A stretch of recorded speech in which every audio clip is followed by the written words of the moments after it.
हेल' लोगोफोर, नोंथांमोनखौ आंनि चेनेलाव बरायबाय। आं नोंथांमोननि गेजेराव मोननै बर'नि गोदान मिउजिक भिडिअ' आरो शर्ट फिल्मनि भिडिअ' लानानै फैदों। आं आसा खालामो नोंथांमोनहा आंनि भिडिअ'खौ जोबजासिम नायलांगोन। सेथियाव दङ सनालि हाज'वारि चेनेलनिफ्राय बिथांमोनहा निखावरिनि मोदै शर्ट फिल्मखौ आपल'ड खालामना होबाय। बे चेनेलनि गेजेरजों बिथांमोनहा शर्ट फिल्मनि भिडिअ' लानानै फैबाय थायो।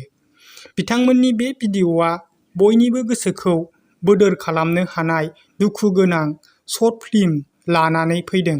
बिथांमोननि बे भिडिअ'आ बाख्नायजाथाव। बेबायदिनो बिथांमोनहा बयनिबो गेजेराव बयजोंबो मोजां मोनजानाय मोजां शर्ट फिल्मनि भिडिअ' लानानै फैबाय थानो हाथों।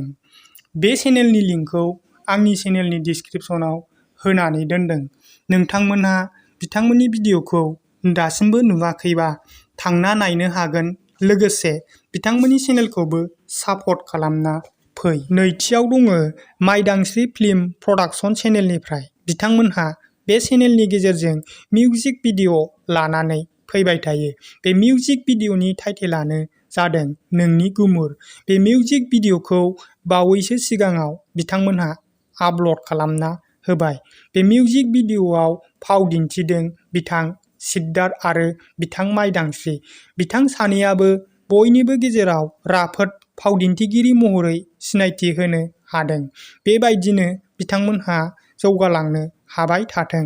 बे मिउजिक भिडिअ'आव करिय'ग्राफि आरो डाइरेक्शनखौ होदों बिथां पुर्न बसुमतारी। मेथाइखौ रोजाबदों बिथां माइदांस्रि बसुमतारी। लिरिक्स डाइरेक्शनखौ होदों बिथां ज्युति दैमारी।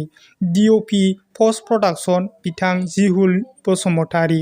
मेकआप नन्दन नियर चौधुरी। बिथांमोननि बे मिउजिक भिडिअ'आ थारैनो सोमोनांथाव, बयनिबो गोसोखौ गोजोन होनो हानाय मिउजिक भिडिअ' लानानै फैदों। बेबायदिनो बिथांमोनहा बयनिबो गेजेराव बयजोंबो मोजां मोनजानाय मोजां मिउजिक भिडिअ' लानानै फैबाय थानो हाथों। बे चेनेलनि लिंकखौ आंनि चेनेलनि डिस्क्रिप्शनाव होनानै दोनदों। नोंथांमोनहा बिथांमोननि बे मिउजिक भिडिअ'खौ नुवाखैबा थांनानै नायनो हागोन, लोगोसे बिथांमोननि चेनेलखौबो सापर्ट खालामना फै। आंनि दिनैनि भिडिअ'आ बेखिनियानोमोन। नोंथांमोनहा आंनि चेनेलाव गोदानबा अन्नानै चेनेलखौ साबस्क्राइब खालामना ला, लोगोसे खाथिनि बेल आइकनखौबो अलाव थुनानै हो।